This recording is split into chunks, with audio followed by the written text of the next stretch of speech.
Hello, my name is Mike Batt, and I'm really pleased to have been asked to talk to you guys from the Lewis Carroll Society of North America. Rather honoured, actually, I should say, because I myself have done a project called The Hunting of the Snark, and it's a musical version. It was started out as a concept album, and it then became a concert, and after that I expanded it and it became a show which ran on the West End of London in 1991. Before I go on, I perhaps ought to tell you a little bit about myself. I started when I was 18 in the late 60s, and making records and being involved in the creation of projects.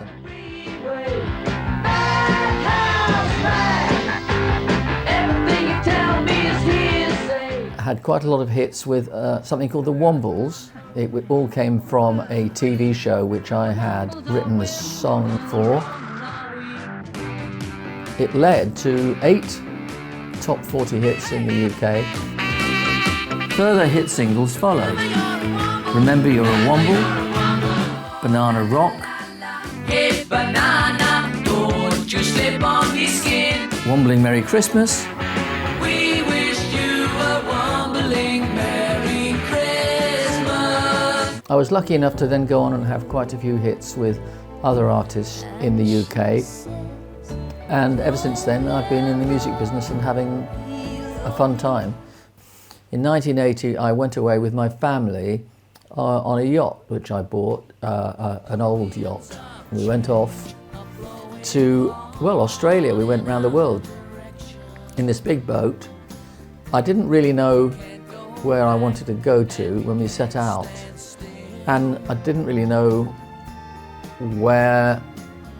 Well, I knew I was going to come back to England, but I didn't know anything else. I got back to England, and it was only then that I discovered The Hunting of the Snark, and I literally tripped over a book of it in a bookshop in Charing Cross Road in London. Anyway, I took it home and I read it and became completely absorbed with it. And I decided that I would make it my next project. I decided, after telling all my friends for months that I was going to do it, that I really ought to get down to do it. So one day I sat down and picked up the phone and booked the London Symphony Orchestra for 8 sessions, 3 months after that moment. That gave me a 3-month deadline to create the entire thing, which is what I enjoy. I thrive on a deadline. So having set these 8 sessions, I set to work with the usual panic that goes with a deadline. But also it was the fun of the Lewis Carroll project that motivated me. What intrigued me about the whole thing, about Lewis Carroll generally actually, but certainly about this specific thing, was the way it is interpretable in many, many different ways. Anyone who comes to it and does a version of it or an interpretation of it is going to bring a different complexion completely. And I think, of course, that's what Lewis Carroll liked about it himself. As to the Snark, I really honestly don't know what it means. He himself said it was an allegory for the pursuit of happiness. And I think I was probably carrying that with me when I wrote this piece. When I say wrote this piece, again, I want to be clear that I was not rewriting Lewis Carroll's verse. I was leaving that as sacrosanct. The only thing that I stole from Lewis Carroll were the words friends, Romans and countrymen. Friends, Romans and countrymen. Which of course he stole from Shakespeare anyway, so I felt I was on safe ground there. I got my actors, my 2 wonderful actors, John Gielgud and John Hurt, to speak in the same meter as the rhythm of the music, which was a slight, restriction for them, because they're used to being able to speed up and slow down to add an extra dimension to it as actors. But they both fell into that discipline very nicely. Just the place for a snark, the bellman cried, as he landed his crew with care. supporting each man on the top of the tide by a finger entwined in his hair. They sought it with thimbles, they sought it with care. They pursued it with forks and hope. They threatened its life with a railway share. They charmed it with smiles and soap. Of course, before I started, I did get to know the characters. I should tell you that, of course, all the characters' names begin with B for a reason that we are not told. Okay, so it's a mysterious tale of mysterious, odd characters who go off together. Why do they go off? Looking for the Snark. In each case, what is the Snark? Because everyone says to me, what is the Snark? They did back then. And I say, it's what you want it to be. So the banker presumably thinks of it as one thing, maybe money. Billiard marker, I see him as a chancer. Maybe he sees it as a gamble, the whole thing. That was a game, snooker's the same, so join the queue. Get a good grip, don't let it slip, and think about the pink, don't let a red go to your head. Now the songs, of course, have got lyrics, but the lyrics are not drawn from the Lewis Carroll. For example, the barrister sings a song called The Pig Must Die. Let's teach it a lesson it'll never forget, for a devious deed it will live to regret. It's clear that the pig must die. We're of the opinion the pig must pay. We can't let it live for another day. It's clear in the rules of life. It's clear that the pig must die. Very much I've stuck to the characters as he describes them, and I just give them songs to sing. The Snark replied, I beg you, my learned friends, for it seems to me with the naked eye that the pig can live or the pig can die, and its happiness all depends on the mercy that now extends from my learned friend. Part of my background is that I'm an orchestrator and conductor and composer, and so apart from writing pop songs, I wanted to add that orchestral element in.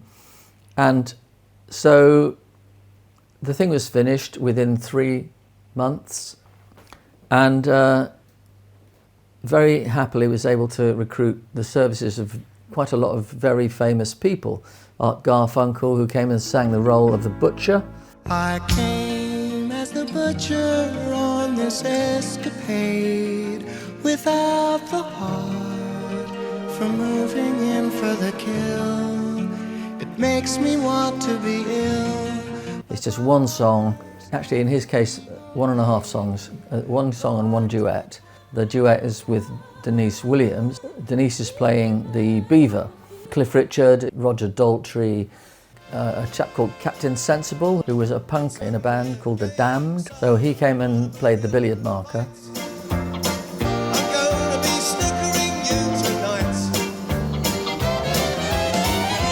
For my aim, so victory's in my sights.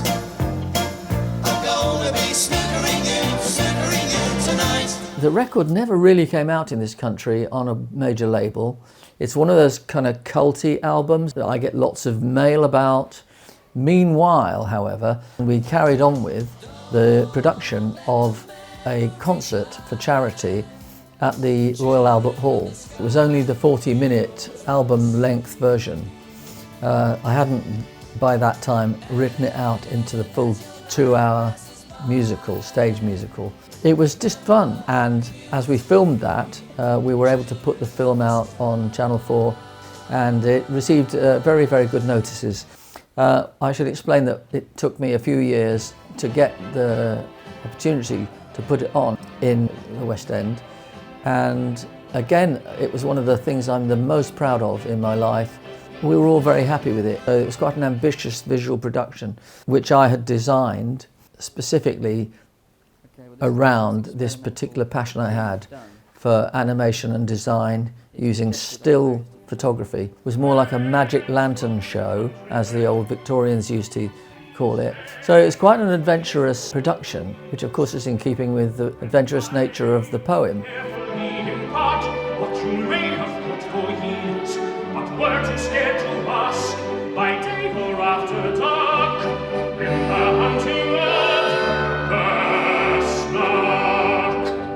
Just after I'd recorded this piece to camera for you yesterday, I realised that I'd left out the most important details that you might like to know. And I'm going to go straight to the piece of theatre, really, because that's where it ended up. Horror of horrors. I invented another character. I made sure his name began with B, and he's the bishop. And the reason I invented the bishop is that I wanted to be able to project into my version of the Snark the fact that, of course, religion is one of the things that is caused by belief. And why not have a religious character in there? I put a little touch in there where he's actually got a little pink teddy bear that he clutches all the time, while he's telling everyone else that the Snark is actually, the great god that we're all looking for. But his comfort is really coming from his teddy bear, so make of that what you will. So, we have my main four characters, which are same main four characters as really Lewis Carroll had, but I'm just sort of bringing them into the forefront to focus the concentration of the audience onto what I see as the main meaning of the Snark, if there is one beyond what Carroll claimed, which of course he claimed simplicity but delivered complexity. And that is the rather wonderful paradox of Lewis Carroll. Anyway, my simplicity was that you have this very, very strong character called the Bellman. And he thinks the Snark is just a beast. You just want to catch it. He doesn't think, he knows it's just a beast. This emotional occasion brings the moisture to my eyes, and I rise to remark, I think we may be gaining on the Snark. I've a notional persuasion that I hear his distant cry, and they're never very far away. No, they're never very far away. So I rise to remark, I think we may be gaining on the Snark. But the baker, he says, but my uncle told me is that if you find a boojum Snark instead of a regular Snark, you will softly and suddenly vanish away. And that makes it a bit of a dangerous undertaking. So let's think about that before we go too far. You might vanish away like midnight smoke and never seen again. In the end, the bellman is so disgusted with the baker that he grabs his bread roll, his French breadstick, and snaps it across his knee, and as if he's, demoting him out of the Foreign Legion or something. And the baker is so upset about this that he's propelled into action by the derision of the bellman. He goes off looking for the Snark, just to show the bellman that he's not a coward. And sure enough, he finds one. And guess what kind of Snark it is? It's a boojum. And of course he vanishes away. The baker is shouting, the bellman said. He is shouting like mad, only hark. He is waving his hands, he is wagging his head. He has certainly found a Snark. In my show, it's the bellman whose whole philosophy is if you're walking through the jungle, you walk boldly and you get there, and all the snakes sort of tend to run away because you're so sure that you're going to get there. Whereas the baker would be creeping through the jungle, all worried about the snakes and giving off all this sweat and scent of fear, and they'd all be upon him in a moment. And so that is really the philosophy of it. And I've found out that in my own life, this is where I start thinking about how it affects me. I see that there's a lot of bellman in me. I booked a 75-piece orchestra 12 weeks ahead without anything having been written. And that was me being the bellman. I decided that there was going to be a piece called The Hunting of the Snark. And therefore there would be. There have been times in my life, many times, when I've thought to myself, I'm not sure I really want to go into this thing because what if that happens, or what if this happens? And then in those moments, I'm the baker. And I think in all of us, there's a baker and a bellman constantly fighting. And really that is the essence of what this musical is about. Are you healthily unaware of danger, so you carry on, or are you unhealthily too aware of danger so that you don't carry on? And those are my arguments presented by those two characters. Oh, skip your dear uncle! The bellman exclaimed as he angrily tingled his bell. The other two characters are the beaver and the butcher. The butcher wants to kill the beaver. He can only kill beavers. Eventually, in the valley, as you know if you've read the poem, the butcher and the beaver have a common enemy. All of the danger around them, the jub-jub bird, all of the different things that could hurt them. And it's that makes them cling together and become friends, which is, of course, what happens in life. The minute we have a common enemy, we all group together and forget our differences. And that's what happens with the beaver and the butcher. In my case, I've, in order, of course, not cynically, but kind of artistically, with a bit of license, I've made her a girl beaver, and even though he's a human being, he's a guy, so it's kind of okay. In the Lewis Carroll world of nonsense, they end up sort of as an item, and they sing a song about that, which gives us a nice bit of love interest for the show, but is not contrary to what Lewis Carroll said, because all I've done is make it romantic love rather than just two enemies becoming friends, which is, of course, what Lewis Carroll was pointing out. A common enemy has brought them together, and that's really the point he's making. Oh, it's hard to believe we could end up friends by a delicate combination of fear of the dark, belief in the snark, and intelligent conversation.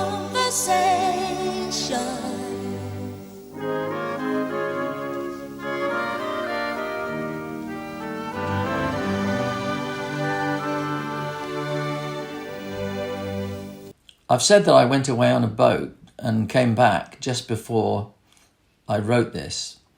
And one might think that I had boats and trips and around the world on my mind. Well, I didn't really. I'd put that behind me. I was moving on. I was trying to get back into my stride as a songwriter, composer, conductor, whatever. And I had no thoughts about the fact that I'd been on a boat trip. So when I picked up this book, The Hunting of the Snark, I didn't for 1 minute think, here's a book about a maritime journey that is similar to one that I undertook myself. I say similar because when I went away on my boat around the world, I didn't know where I was going. I didn't know what I was looking for. I still don't know whether I found it. Looking back on it, and only after I completely finished it, and some years later, did I realise that I myself was painting my own life by doing a rendition of The Hunting of the Snark. There was this mysterious, rather madcap crew, and I have been accused of being slightly madcap occasionally. I'm not proud of it, but there you go, that's the way it is. Hey, there I was writing my own life story in The Hunting of the Snark. The fact that I'm a bit of a bellman, I like to be the boss, I'm very confident, I do things with often not much fear, and then sometimes I'm a baker, which is somebody who's very much aware of the danger, and sometimes I find a boojum. I've gone through my life having success and then having a bit of a boojum moment, and not such a success.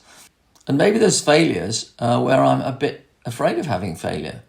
Perhaps it's the fear of the failure that brings the failure on, which is, of course, analogous to the fact that fear of the boojum brings on the boojum to the baker. And so, hey, you can philosophise yourself round in circles, but that's the thing about Lewis Carroll that I really love. And I just wanted to mention that, of course, having been on my own boat trip around the world, was something that just wasn't in my mind at all. I had no conscious feeling that this was what I was writing about, but only later did I realise that I had pretty much exactly written a story about myself and my family going around the world on a boat. Thank you so much for being there and listening to it and watching it. And I'm hoping to have got back from my holiday in time to be live to do a little bit of Q&A if you have time. Anyway, thanks so much for being patient and listening and watching. And I loved that video so much because it was so much more personal than I was expecting, honestly. Good to be here. Thank you for inviting me. Oh, yeah, I was so pleased when you accepted, because I've been a big fan of this for a long time. I think my introduction to it was, correct me if I'm wrong, but did George Harrison actually work on a very early version of this? On the main version, the one that's right behind your head there, yeah. the main album. That was the first time I ever met George, he literally, Ray Cooper, who was the percussionist on it, he was a famous percussionist, he's worked with Elton and also people all over the world. He and I were friends, and he's been on pretty much every record I've ever made. And he also worked with George a lot. And he said, I said, I don't suppose you could play this to George and see if he'd like to play a solo on it. And he came back the next day. He said, I played it to George. He said he'd love to. So he invited me to his house where he had a studio, and he put this guitar solo on the first track, actually. And that was great. We did a few things afterwards, a little bit of writing and that sort of thing, so it's a very nice experience. He's a lovely bloke. And was it easy to get your all-star cast, or did some people take convincing? Were some people already fans of the Snark? I'm so curious.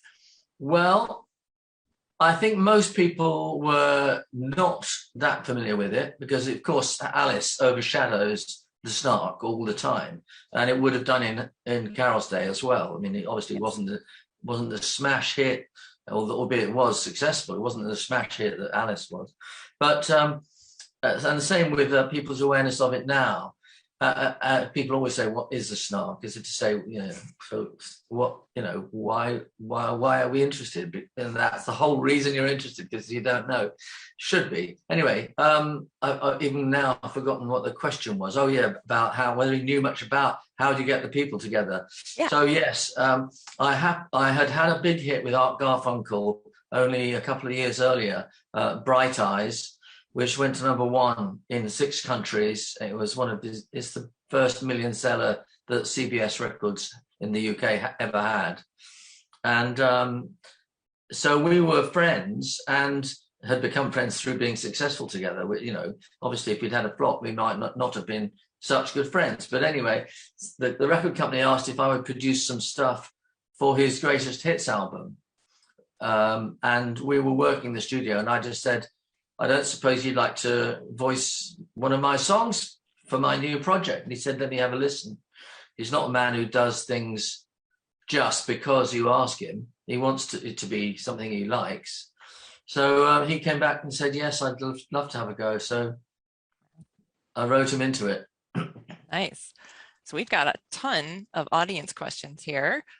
Paul Lynn, maybe Lim, I can't see very well, asks, were many or any singles released from the original cast recording, Children of the Sky, perhaps? Well, thank you for pointing out Children of the Sky, which was the intended single.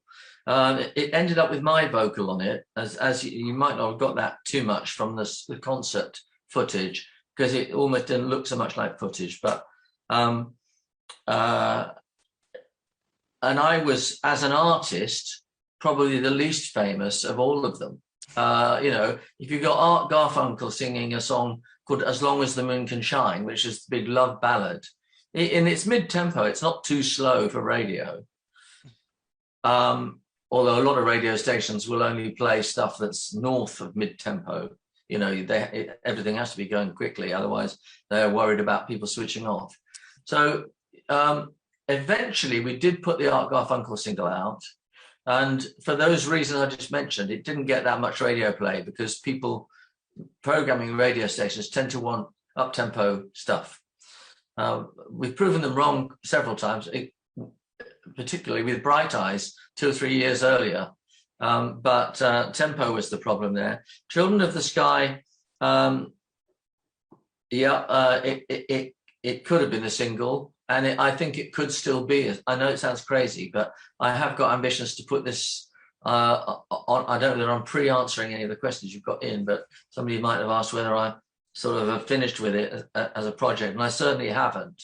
I've got ambitions to put it on again, and I think that Children of the Sky song might be the way to get a single that could be a hit. Wow. Well, if that wasn't in the Q&A, I was going to ask that. So I'm so happy to know that it's not over yet. That's wonderful. We've got a question from Ian Good. Did you compose Snark with the thought that it might one day become a stage musical, or was it just an album when you set out? And he put "just" in quotes because we all know, an album is a big accomplishment. Yeah, no. I would have been happy if it had stayed as just an album, but I like everything, there's always another hill to climb, and it just cried out for that bigger treatment, and yet it was hard to find where that story would sit, because with the great, I worship Lewis Carroll, I've never used that word, and I hate that kind of language when used towards artists, but so there's no negatives in what I'm about to say, but he's not a story writer. Other than he writes stories, of course, tells you a story, but he's not Agatha Christie with his plot lines. He's not there for the plot. He's there for the characters, the cleverness with which he writes the words, the strangeness.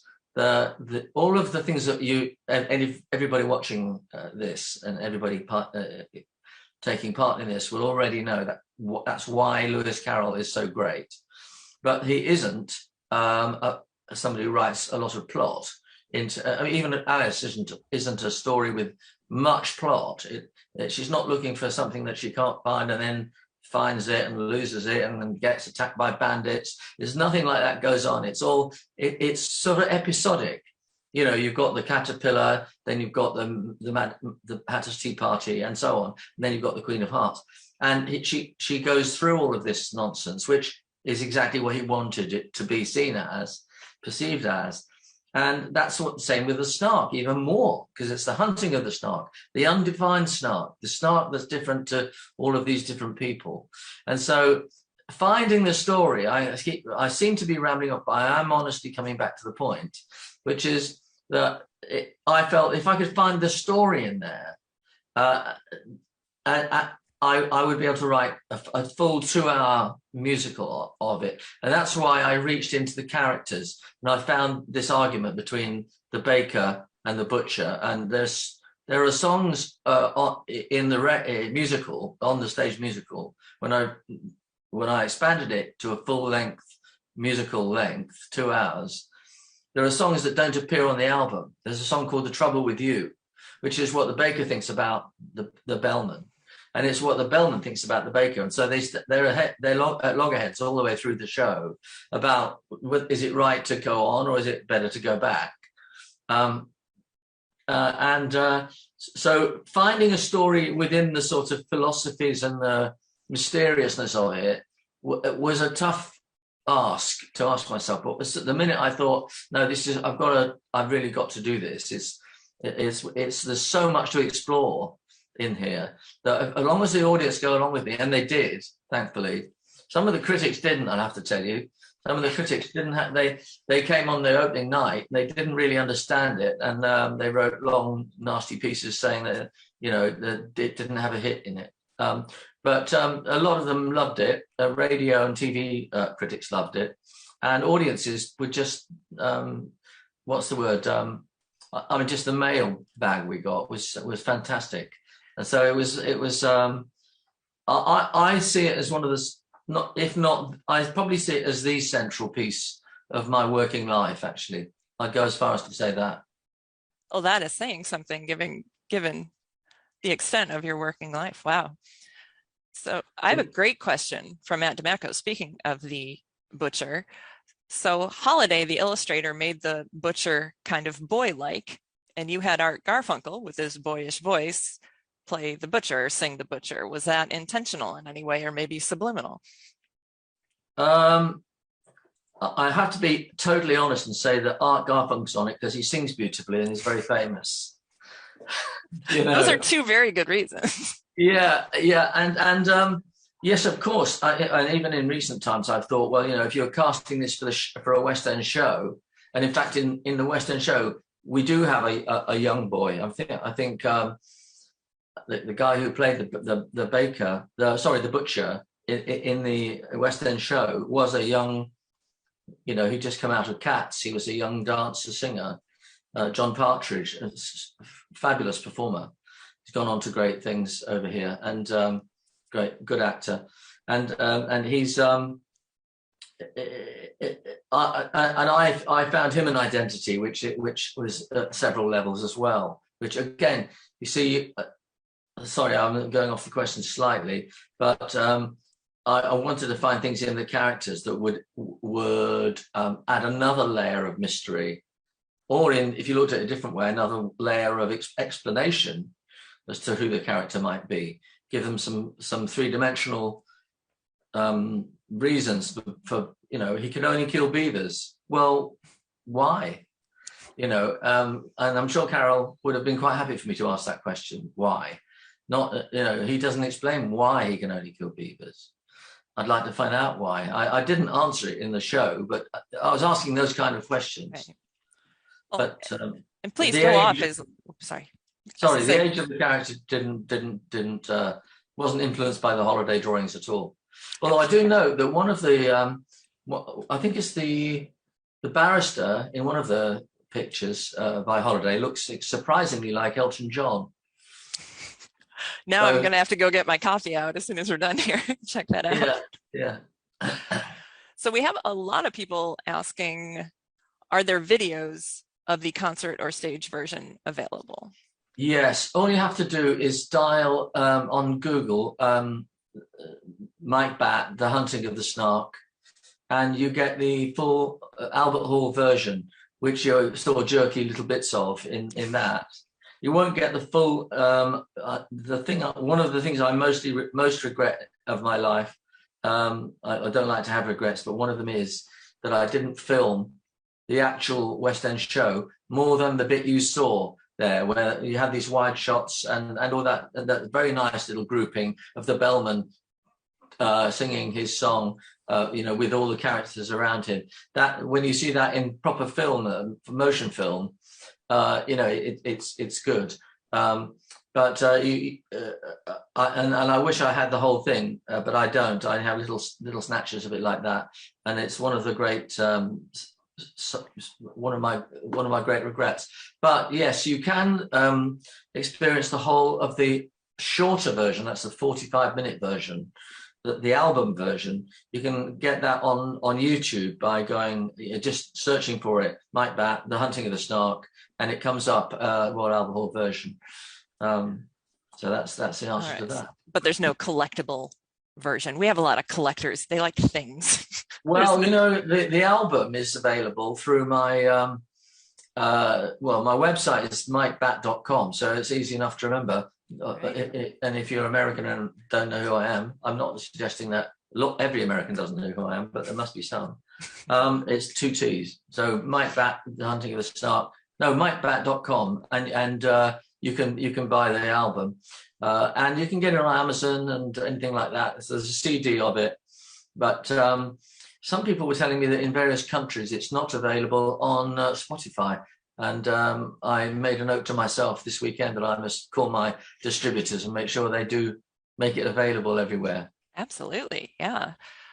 So I have a question from Charlie Lovett, who saw your West End show. He actually reviewed it for our Night Letter publication.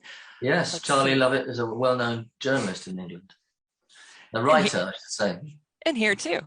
So he says projection is such a major part of theater design today, but it was quite unusual in 1991. Can you speak about how the effects were executed and if you think they led to more use of projection in theater?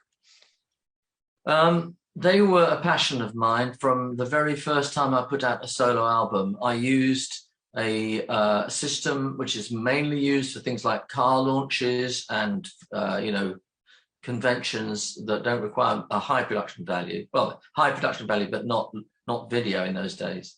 And it's just still projectors that you do dissolves and cuts. And I thought, well, if you could do it with 12 projectors, and instead of having 12 screens, you put it all on one screen, you can have some kind of primitive animation, or you can make the sun come up gradually by turning the bulb on gradually. So it was almost like going back to magic lantern days of the Victorians. So throughout my life, and in another production of mine, which preceded this, which any fans of mine might know. I mean, I know I'm modestly talking about people who haven't heard me, but there are some people who have, and those people might know of a thing called 00, which was an earlier incarnation of my use of still projectors to create live animation, and that was a TV show, and so thanks for asking, Charlie, that question, because it gives me the chance to explain that if I hadn't been a musician, I would have been an animator, and I loved this. Should we say, I almost had this art form to myself because no one else was doing it. And projecting scenery, there was another production designer who was doing it, and I genuinely can't remember his name, but he was an American guy. He wasn't doing it this way, and the way I wanted to do it was like a three-dimensional way. So I'll cut to the chase. We had 280, I think it was, projectors. We were just using the regular Kodak carousel projectors that you use to show your home holiday slides on, and they're not that powerful. So you have to put a lot of them on one small space to make a bright sound. These days, of course, you could do that with one projector. But there are all sorts of things that, if we got into a long thing about it, we'd be talking about how do you get the perfect black. You can't project a perfect black in a cinema, but you can on a slide projector, because you use lith film to create the black spaces. But I told you it would take ages, so let's not. I can sort of. I won't offend you by saying I can see you glazing over, but I wouldn't blame you if you were. But it's always been a passion of mine. And to answer the last part of his question, yes, I do think it's made a lot of other producers think, oh, we could use projection as well. There was another show straight after it, directed by a director who I knew came to see Snark, and it was what was it? Oh goodness gracious, I've forgotten the name of it. Anyway, it used projection a lot to create the scenery, but it didn't use it in the way that I had used it. And now the way I had used it has gone out of fashion, because there are so many wonderfully big, powerful projectors that I recently did a theatrical show about 4 years ago, a new thing called Men Who March Away, and I used one massive rear projection projector and one massive front projector, and achieved with it roughly the same kind of effect that I would have got from my 280 projectors that I had back in 1991. So yeah, it's an exciting field of activity for me. And yes, I do think it changed. Actually, I know I'm a bit worried that I might be outstaying my general welcome in terms of time slot, but it gives me a chance to quote, one of the critics. Say there weren't that many great critics for it, I'm afraid, in the press. But the guy writing for the Herald Tribune said that he thought the design of my projection designs would change the face of theatre for many years to come, which I believe is the case. That's what happened. So I at least can take some comfort in that. And far from glazing over, we actually have other questions about projectors and projection presentations you put together, but I do want to make sure we give our audience a little break before the next segment, so I'm not going to ask any more projector questions. I am going to ask, Sarah asks, did you see the version of The Hunting of the Snark, which was on stage in London a few years ago? She finishes with the comment, I wish I had gone to yours. Oh, she had been to see that one? Yeah. Well, when I read that there was such a production, because, there's no copyright in that title, The Hunting of the Snark. If I'd called mine the Snooping of the Snark or something, it would have been copyrightable. But anyone can have a go, just the same they can have a go with Alice. When I saw it, that someone was bringing it into London and touring around the world, I thought, oh no. And I didn't avoid it. I'd love to have seen it. But no, the answer is no, I didn't see it. I have a feeling it was aimed more at children than the general audience that both I and, of course, originally Lewis Carroll was aiming at. Because we all know Lewis Carroll wasn't just writing for kids. Right. I've got a feeling, and I may be wrong, and somebody might be sitting there watching this who was actually part of that production. It'd be interesting to know. I think they were aiming at what I'd call I don't know, maybe an 8-year-old audience. So I don't know. Maybe the person who asked that question could, but then they've asked it. Now you can't trace them back again. We're done with you, Sarah. Yes. So I want to pick the perfect question to end on here, because let's see. Well, actually, I want to know, is Children of the Sky your favorite song in the piece, or do you have a different one? Well, it's the first one I wrote. I should say that the reason I wrote new songs, and I hope I haven't outraged anybody. Well, I'm sure I have, but I hope they don't mind too much. That I wrote my own songs and didn't set the I'm answering a question you didn't ask, but that I didn't set the poem to music. I always think when you set a poem to music, you end up with a meter that is imposed upon you, da-dum, da-dum, da-dum, da-dum, da-dum, da-dum, and you end up writing a very ordinary tune. And I've heard it with lots of people who have set Lewis Carroll to music, lots of people have set A.A. Milne to music. It just always sounds like poetry set to music. And I wanted to avoid that. So Children of the Sky, I just wrote the lyrics on holiday one day, and it was a sort of whimsical journey, mystical. That's why it's full of, imagery about, we had to get out, that we needed to find whatever it was. The imagery is very general. And to me, it weirdly, even though it doesn't actually reference anything to do with the Snark, it could be for another production, it absolutely encapsulates the feeling of mystery and philosophical yearning to explore. That is, and it has a lot of the melancholy that is present in Snark, because of course it's a very sad tale when they lose the baker at the end, and there tends to be a melancholic streak that runs through my music. People have told me, and I sort of tend to agree that is the case. Even the Wombles? Well, even in the Wombles, people have found melancholy. I've seen this argument on the web quite often. People talking about, have you heard this track or have you heard that track? Because people say, when we talk about Mike Batt writing melancholy, yeah, but what about Remember You're a Womble? You're right. Yes, I do write cheerful songs sometimes. You have that right. Yeah, I'm allowed to write cheerful songs if I want to. But no, it's just, I suppose, a sort of whimsicality that it's just it's in me, I suppose. It's not necessarily melancholy, perhaps. Well, and both sides can exist, right? They certainly did with Lewis Carroll. Indeed, yeah.